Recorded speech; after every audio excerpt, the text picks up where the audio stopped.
Selamat sore saudara, selamat hari Minggu dan selamat beribadah di First Presbyterian Church of Redlands.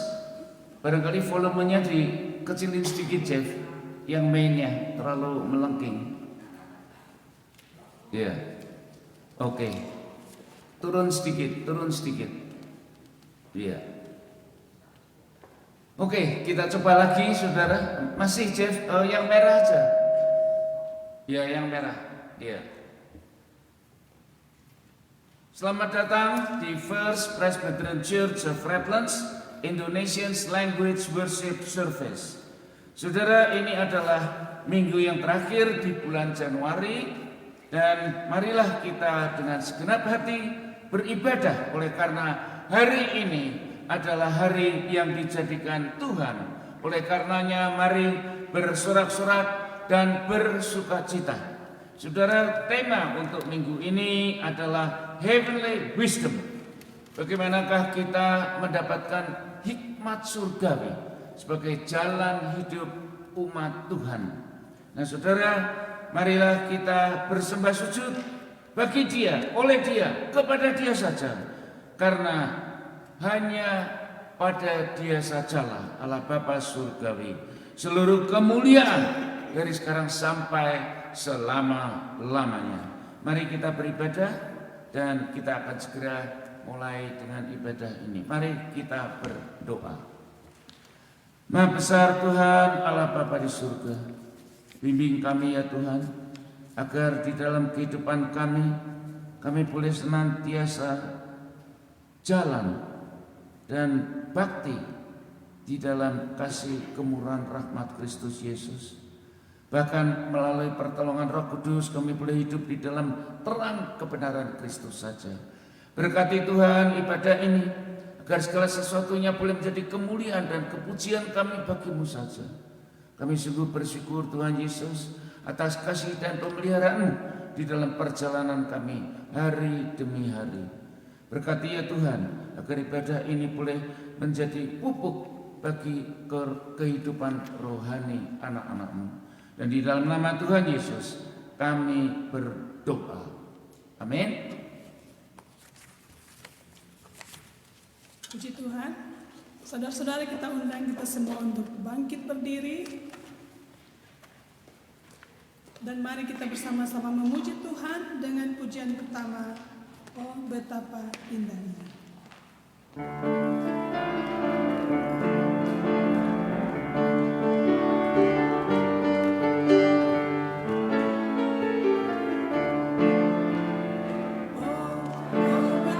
indahnya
seperti rusa, as the deer.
Jemaat sekalian, kita akan menerima panggilan beribadah. Mari kita ucapkan silih berganti. Tuhan adalah terang dan keselamatan kita. Pada siapapun kita tidak akan takut. Jalan kita yang mulanya gelap, Kristus Yesus Mesias memberinya cahaya terang. Hidup di tanah yang kekal dan bahkannya jadi sinar bagi hati. Saksikanlah kemurahan Allah, sembahlah dan nikmatilah baiknya. Bersorak-sorai menyanyi dan bermazmur bagi Tuhan dalam Roh Kudus. Terpujilah Allah yang mulia di dalam Kristus Yesus Juru Selamat Umatnya. Kita menyanyikan pujian pembukaan dari NKB 17 bait 1, 2, dan 3.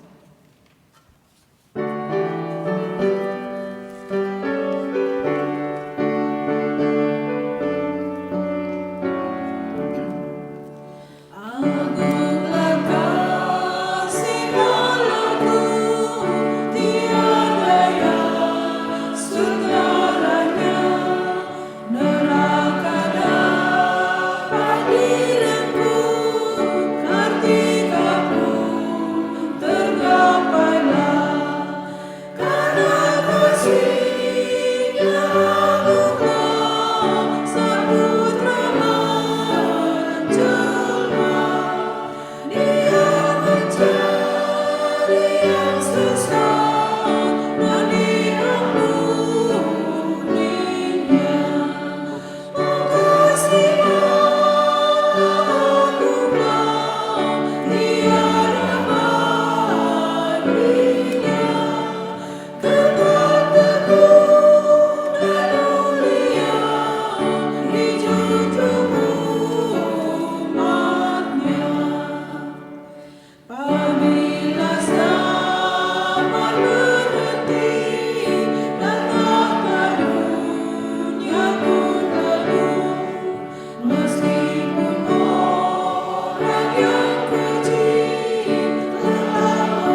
Saudara silakan duduk.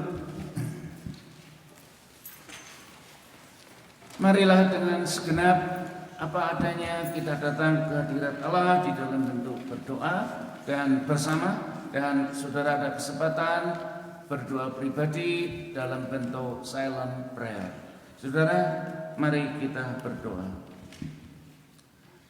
Allah Bapa Surgawi, Maha Mulia, bersama umat panggilan-Mu, kami datang bersembah sujud dengan oleh kemurahan kasih Kristus Yesus saja, Juru Selamat kami. Allah sumber rahmat, terang dan keselamatan kami. Seringkali kami gentar datang ke hadapan hadirat-Mu. Kami menjauh dari baik Tuhan, bahkan merasa kurang nyaman di dalamnya. Kami menyangka bahwa dari balik gunung kami dapat bersembunyi dari musuh jahat. Bahkan ketika nabi-nabi utusan Tuhan ditangkap, kami makin ketakutan dan masuk dalam kegelapan. Ampunilah kebodohan kami Tuhan, bahwa dikala sumber terang di dalam Kristus Yesus yang memberi kami kemenangan, anugerah dan kekuatan. Teguhkan oleh pertolongan Roh Kudus, mengarahkan jalan kami agar mantap hidup setia bersama Yesus. Oleh sebab kasih yang telah membebaskan kami dari belenggu, di dalam nama Kristus Yesus kami berdoa.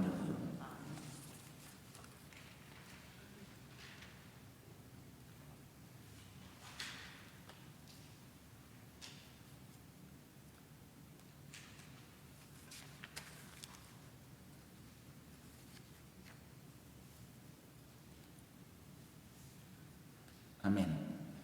Saudara jemaat yang dikasihi Tuhan, maka anugerah pengampunan dosa-dosa kita dideklarasikan di dalam nama Allah Bapa, Allah Putra, dan Roh Kudus. Amin. Saudara, Allah Bapa Maha Pemurah, marilah kita masyurkan dengan memuji-muji namanya dimanapun kita berada. Oleh sebab kasih karunia Kristus Yesus, kita telah dipanggil menjadi umat kesayangannya, yang hanya oleh rahmat-Nya saja di dalam pertolongan Roh Kudus dihantarkannya kita kepada terang dan jalan kebenaran itu, serta dipeliharakannya. Saudara, pemeliharaan Tuhan tak berkesudahan. Diberinya kita nafkah, sandang dan pangan untuk-Mu yang setia dan tulus hidup sesuai firman-Nya. Biarlah hatimu senantiasa memuji-muji dan sujud menyembah Kristus saja, Sang Immanuel. Saudara, beritakanlah kemurahannya, keadilannya, dan laksanakanlah firman kehidupan di dalam hidupmu. Terpujilah Kristus Yesus sekarang dan selama-lamanya. Amin.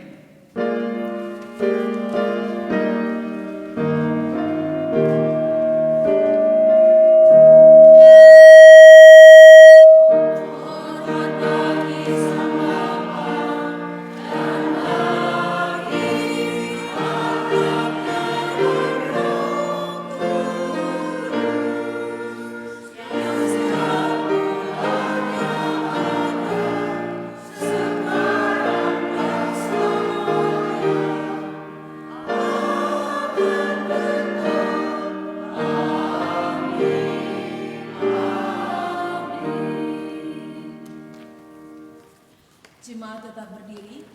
Kita menyanyikan pujian persiapan dari Kidung Jemaat 355 bait 1, 2, dan 3. Amen.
Pembacaan firman Tuhan diambil dari Mazmur 15 ayat 1 sampai ayat yang kelima. Mazmur pasal 15 ayat 1 sampai ayat yang kelima. Mazmur Daud. Tuhan, siapa yang boleh menumpang dalam kemah-Mu? Siapa yang boleh diam di gunung-Mu yang kudus? Yaitu Dia yang berlaku tidak bercela, yang melakukan apa yang adil dan yang mengatakan kebenaran dengan segenap hatinya, yang tidak menyebarkan fitnah dengan lidahnya, yang tidak berbuat jahat terhadap teman-temannya, dan yang tidak menimpakan celah kepada tetangganya, yang memandang hina orang yang tersingkir, tetapi memuliakan orang yang takut akan Tuhan, yang berpegang pada sumpah walaupun rugi, yang tidak meminjamkan uangnya dengan makan riba, dan tidak menerima suap melawan orang yang tak bersalah. Siapa yang berlaku demikian tidak akan goyah selama-lamanya. Inilah firman Allah.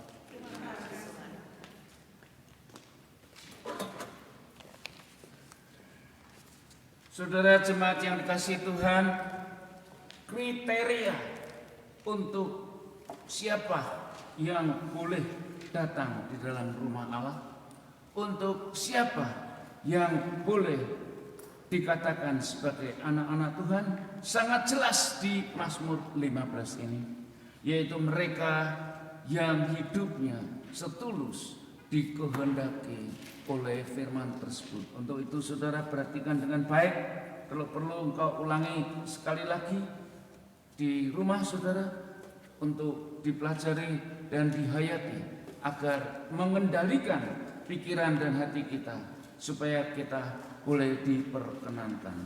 Saudara, mari kita lanjutkan dengan pembacaan yang kedua dari 1 Korintus pasal yang pertama ayat 6 ayat 13 ayat 18. Ayat 18 sampai 25. Di sini jelas di headingnya juga ditulis saudara, hikmat Allah dan hikmat manusia.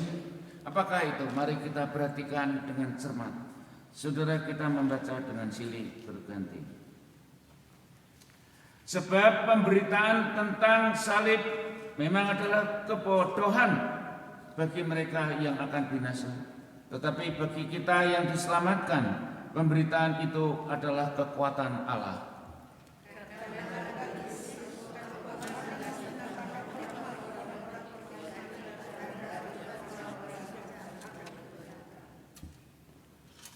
Di manakah orang yang berhikmat? Di manakah ahli Taurat? Di manakah pembantah dari dunia ini? Bukankah Allah yang membuat hikmat dunia ini menjadi kebodohan?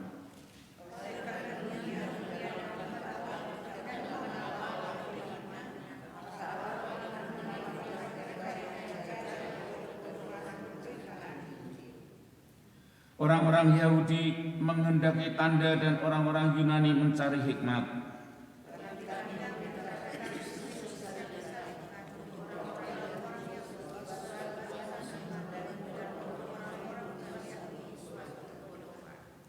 Tetapi untuk mereka yang dipanggil, baik orang Yahudi maupun orang bukan Yahudi, Kristus adalah kekuatan Allah dan hikmat Allah.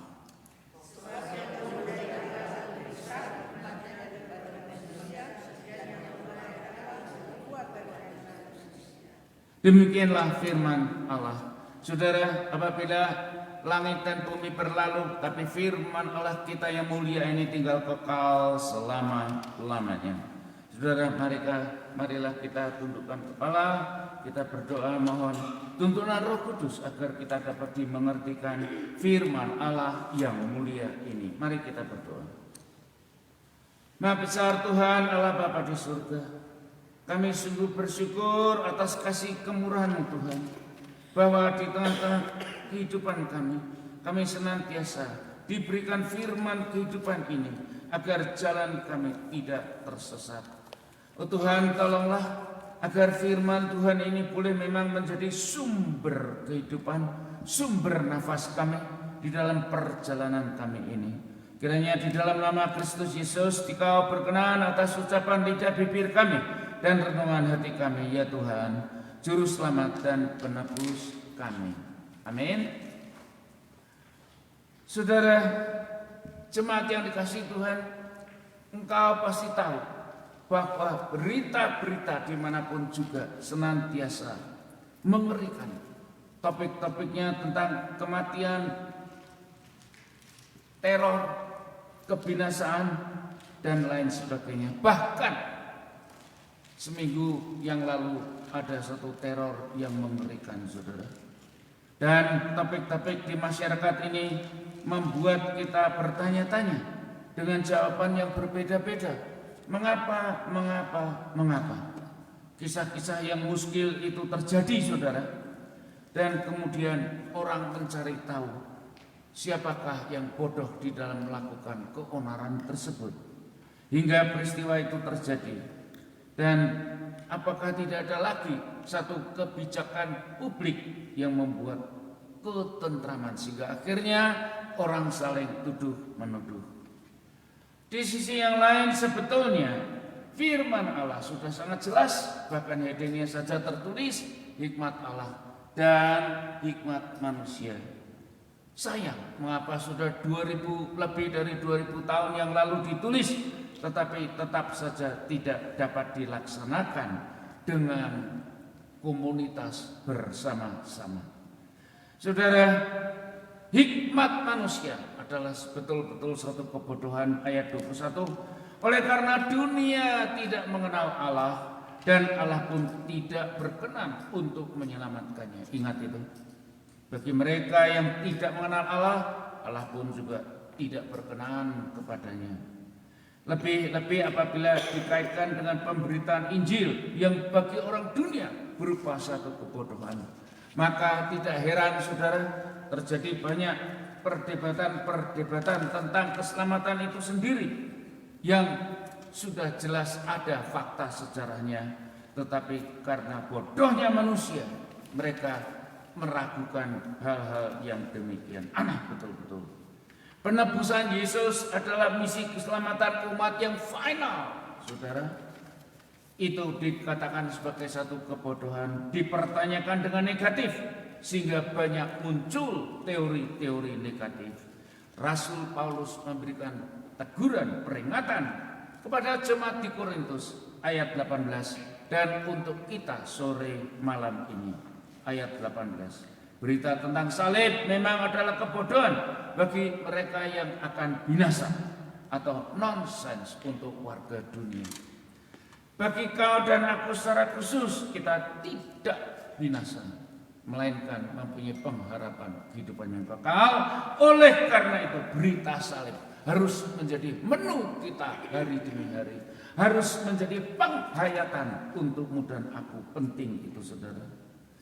Kita diselamatkan oleh berita salib yang adalah anugerah itu, yang adalah kekuatan Allah.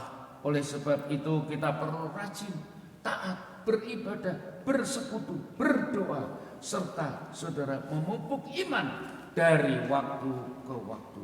Sehingga kebodohan dunia yang sesat itu tidak meracuni engkau.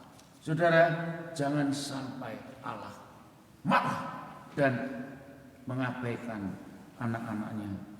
Saudara, berita itu sudah disampaikan melalui nabi-nabi nubuatan dan firman-Nya hingga hari ini. Sudah sekian abad Allah bersabda, saudara, dengan kesabaran hingga dikirimkannya putra tunggalnya disalib di kayu salib. Yesus mendapatkan cambukan untuk kita hingga siksaan kematian gantimu dan aku, yang menurut dunia ini satu kebodohan. Yesus bangkit dari kematian sebagai bukti nyata atas dosa, maka dia akan kembali menghukum mereka yang bodoh pada akhirnya. Jadilah kita sangat beruntung, mereka yang percaya atas berita firman dan tidak mereka-reka diri sendiri. Kita pun mendapatkan melalui Kristus hidup kekal bersama dengan Dia. Di sisi lain, siapapun yang menyangkal salib Yesus dan sok pinter dengan teori dunia, teori humanism, teori-teori New Age movement, saudara, menjadi bodoh bagi Allah. Mereka akan mati di dalam kekekalan neraka, dan itu menjadi sangat jelas. Yesus sendiri mengatakan bahwa kematiannya itu make no sense. Sampai Petrus pun dihardik soal berita bahwa Yesus akan disalib. Petrus bilang itu tidak akan terjadi untukmu. Suatu contoh kebodohan. Saudara, analisa apapun dunia ini orang-orang pandai mengatakan salib itu tidak benar. Maka firman Allah di ayat 19 berkata, karena ada tertulis, aku akan membinasakan hikmat orang-orang berhikmat, dan kearifan orang-orang bijak akan kulenyapkan. Jadi saudara, di sini ada faktor Allah juga. Tidak perlunya orang bodoh itu terus dihimbau-himbau. Ingat itu saudara. Oleh karena itulah saudara, kalau engkau bermalas-malasan datang beribadah, jangan engkau harap menyalahkan gereja atau teman-teman jemaat saudara. Kurang dikunjungi, kurang ditegur, kurang dirawat dan sebagainya sebagai satu alasan karena kemalasanmu sendiri. Oleh karena yang demikian itu saudara, maka Allah sendiri melenyapkan kearifan dari orang tersebut, justru karena orang itu bodoh untuk dirinya sendiri. Saudara yang dikasihi Tuhan, bahwa salib itu bukan cuma sekedar gambaran keselamatan umat, namun sebetulnya justru adalah berita anugerah. Yesus berdoa di Lukas 23 ayat 34, ya Bapa, ampunilah mereka, sebab mereka tidak tahu apa yang mereka perbuat. Di sisi lain, sampai Yesus yang mewakili hukuman untukmu dan aku ini merasakan begitu mengerikannya ditinggalkan Allah. Ayat yang sangat jelas, Markus 15 ayat 34, Allahku, Allahku, mengapa engkau meninggalkan aku? Saudara, Yesus pergi dengan dikjaya, dengan kemuliaan kasih-Nya demi keselamatanmu dan aku. Umat yang menyaksikan sungguh-sungguh terkagum-kagum saudara, sampai serdadu yang bodoh dan kejam pun mengakui ayat 39, sungguh orang ini anak Allah. Saudara yang dikasihi Tuhan, umat yang melihat Yesus mati mengira bahwa salib itu tanda penderitaan Allah, tapi ketika mengikuti proses kejam Sang Mesias disiksa dan disalibkan, mereka mengerti bahwa Allah ikut menderita seiring dengan menyaksikan derita Yesus. Kita pun menyadari bahwa Allah share deritanya umat saudara yang ditanggungnya. Bahwa kasih Allah yang nyata itu saudara untukmu dan aku, bagi umat dunia yang bodoh ini, bagi yang sok pinter, untuk diciptakannya jalan keselamatan. Saudara, ingatlah dan tabah berhati-hati terhadap elite-elite agama yang palsu, mengabarkan Injil yang palsu juga. Dari awal orang menyaksikan salib Yesus hingga hari ini, kita masih mengingatnya. Tidak ada gambaran lain untuk melihat kasih Allah yang didemonstrasikan dengan gamblang, justru dari Yesus yang sengsara di kayu salib tersebut. Maka dikatakanlah bahwa inilah kasih yang dinyatakan dalam derita kematian oleh karya penebusan untukmu dan aku, di dalam satu misteri Allah yang hanya bisa dimengerti oleh umat yang beriman, dan itulah yang dikatakan hikmah daripada Allah. Saudara jemaat yang kasih Tuhan, pada awal dimulainya murid-murid pertama melayani publik, pastilah sulit menjabarkan relasi daripada keselamatan oleh kematian Yesus disalib dengan pengampunan. Namun tidak ragu-ragu lagi, sangatlah pasti bahwa iman percaya itu bertitik tolak dari Kalvari, yaitu anugerah kasih Allah bagi keselamatan dunia ini. Ketika kita dilukai terhadap sesama kita, kita tidak harus menderita dulu untuk memaafkan. Ingat itu saudara. Inilah yang sangat membedakan kita yang anak-anak, murid-murid Kristus yang setia. Tetapi derita di dalam bentuk mengampuni, itulah yang keluar dari anak-anak Tuhan. Penderitaan Yesus bagi umat beriman memberi satu wacana yang baru, sehingga umat bisa saling mengampuni untuk sesama teman maupun di dalam sesama kehidupan suami dan istri di dalam keluarga. Bahwa derita membawa perubahan, bahwa mengampuni membawa perubahan hidup dengan rahmat yang membentuk a new relationship. Nilai dari derita salib adalah nilai Kristus yang mengampuni. Ingatlah itu.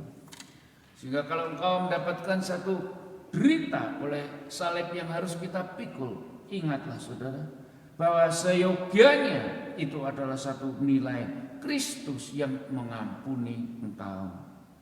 Inilah yang kemudian menjadi nilai gereja, nilai persekutuan, nilai satu persahabatan di dalam Tuhan, yaitu saling mengampuni, yang mengarah kepada satu perubahan baru, dimungkinkan hanya oleh kasih Kristus saja, yang dunia tidak pernah mengerti.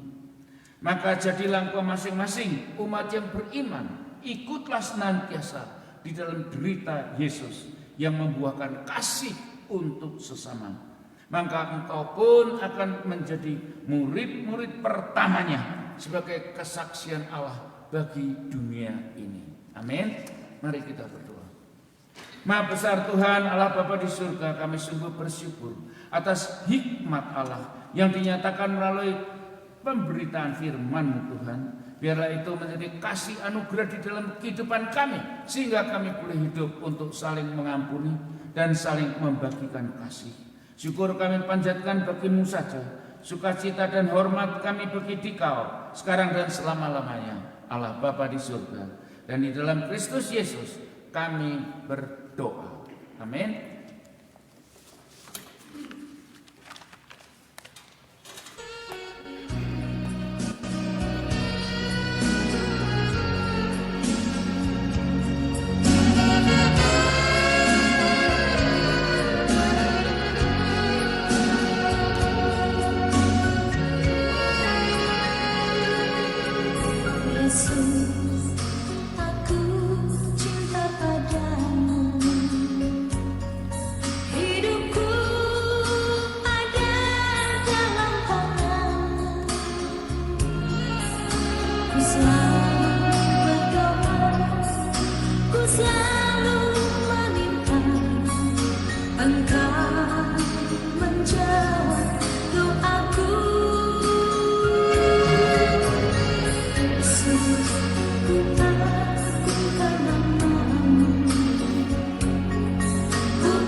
Yesus, engkau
sekalian, mari kita bangkit berdiri.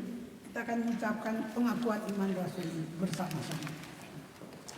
Aku percaya kepada Allah Bapa yang Maha Kuasa, Khalik langit dan bumi, dan kepada Yesus Kristus, anaknya yang tunggal Tuhan kita, yang dikandung daripada Roh Kudus, lahir dari anak darah Maria, yang menderita sengsara di bawah pemerintahan Pontius Pilatus, disalibkan, mati dan dikuburkan, turun ke dalam kerajaan Allah. Pada hari yang ketiga, bangkit pula dari antara orang mati, naik ke surga, duduk di sebelah kanan Allah, Bapa yang Maha Kuasa, dan dari sana ia akan datang menghakimi orang yang hidup dan yang mati. Aku percaya kepada Roh Kudus, gereja yang kudus dan am, persekutuan orang kudus, pengampunan dosa, kebangkitan orang mati, dan hidup yang kekal. Amin. Persilakan.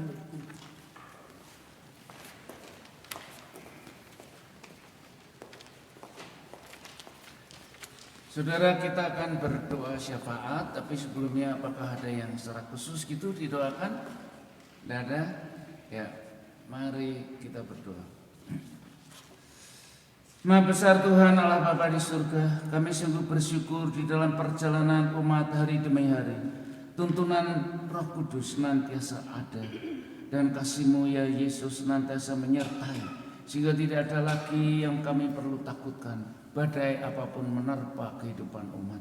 Terima kasih Tuhan atas kasih Allah Bapa di dalam perjalanan gereja ini. Oh Tuhan, kami sungguh bersyukur atas banyak kesempatan di mana beberapa jemaat-Mu Tuhan akan bertamasya.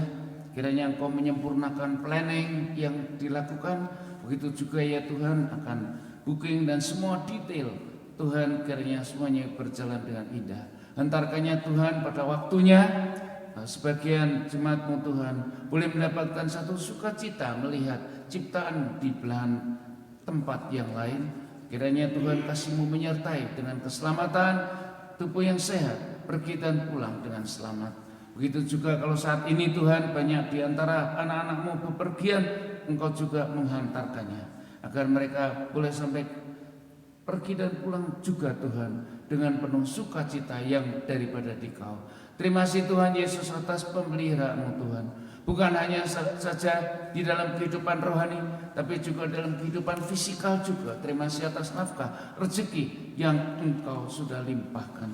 Tolong saudara-saudara kami yang di Indonesia Tuhan, kesulitan masih mereka alami, tapi kami percaya anak-anak-Mu Dikau pegang terus Tuhan di dalam kebutuhan nafkah sehari-harinya. Tuhan, kami sungguh bersyukur, berkati gereja-Mu di dalam pelayanannya pagi, siang maupun sore. Biarlah gereja ini boleh menjadi satu mercusuar bagi masyarakat secara umumnya. Berkati Tuhan hati kami satu persatu. Biarlah kami mempunyai satu hati yang penuh kasih oleh karena hikmat surgawi yang Tuhan berikan pada kami masing-masing. Kami serahkan seluruh doa syafaat sempurnakan ya Tuhan. Biarlah terjadi sesuai dengan kemurahan dan kasih-Mu saja, atas kasih Yesus yang telah mengajarkan murid-muridnya berdoa. Saudara, kita berdoa bersama-sama doa Bapa kami.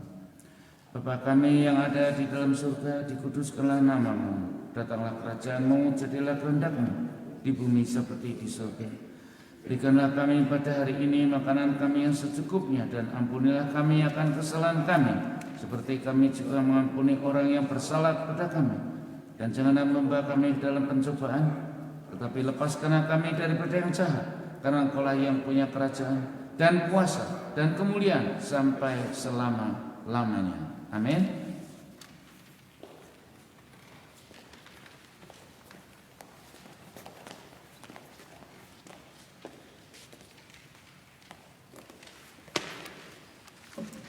Jemaat, tiba saatnya kita akan memberikan persembahan syukur kita atas pemeliharaan Tuhan bagi kita masing-masing.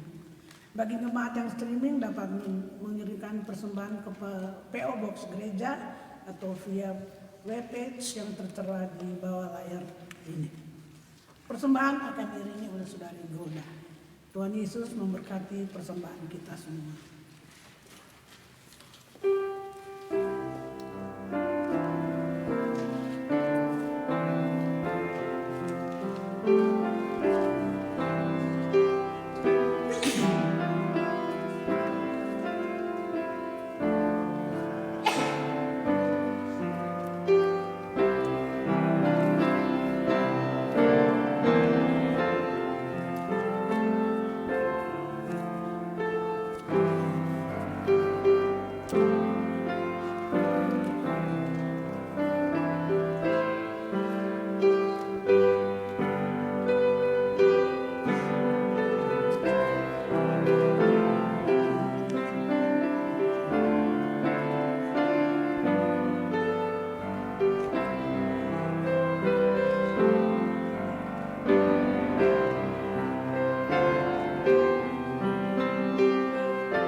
Bapa di dalam surga, terima kasih Tuhan pada kesempatan ini Engkau sudah mampukan kami untuk memberikan sedikit dari apa yang sudah Engkau berikan pada kami di dalam kehidupan kami sehari-hari.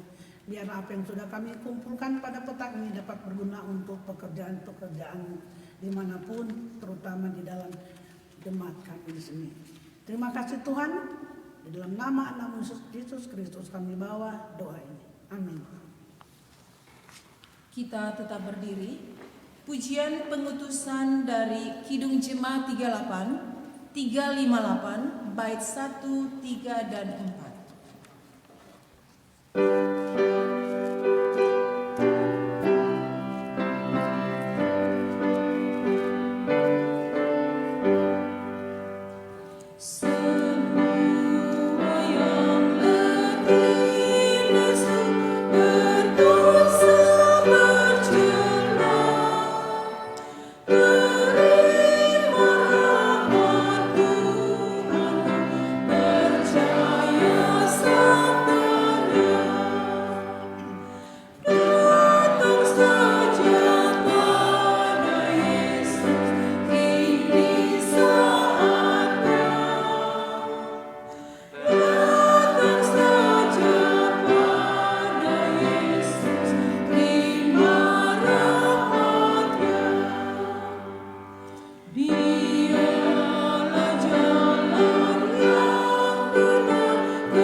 Saudara jemaat yang dikasihi Tuhan, bahwa ibadah ini baru saja selesai, tetapi tugas, kewajiban, kesaksianmu, pelayananmu baru saja akan dimulai begitu engkau meninggalkan pintu depan. Senantiasa datang saja kepada Yesus, nyatakan kepada siapapun orang kau temui, Yesus adalah Tuhan dan Juru Selamat satu-satunya. Sehingga dengan demikian saudara berada di dalam satu network kasih Allah Bapa menyelamatkan dunia ini. Saudara, mari kita pulang dan menerima berkat Tuhan.